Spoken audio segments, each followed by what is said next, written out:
ተቋሙም ደግሞ እጅግ በጣም ሰፊ ስለሆነ በአሁኑ ሰዓት የግለሰብ ቤት መገንባትም አስቸጋሪ ነው።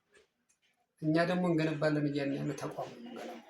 ይህን ተቋም ለመገንባት ደግሞ ሰው የሆነ ሁሉ መረባረብ አለበት። ቅድም እንዳልኩት እና በሀገር ውስጥም ያላችሁ በውጭም ያላችሁ እንደየሙያችሁ ሚዲያ ላይ ያላችሁ የሚዲያውን ስራ በመስራት እውቀት ያላችሁ የእውቀቱን ስራ በመስራት ገንዘብ ያላችሁ የገንዘቡን ስራ በመስራት በማማከር ትክክለኛ በቃ ፈርስ እንዲይዝና ለሚቀጥለው ትውልድ መሰረት አዘል እንድናስረክበው የምትችሉትን ሁሉ እንድታደርጉ በፈጣሪ ስም ለምናችኋለሁ፣ እጠይቃችኋለሁ።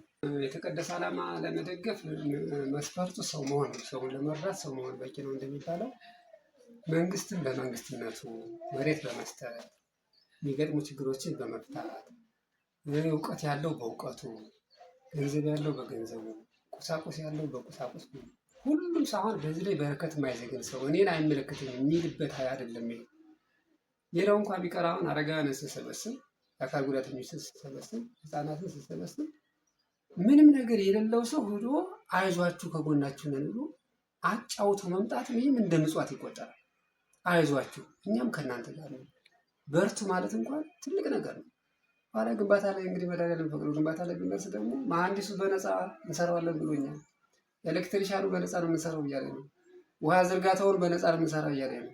ሁሉም በቃ ለዚህ የማይረባረብ ሰው የለም።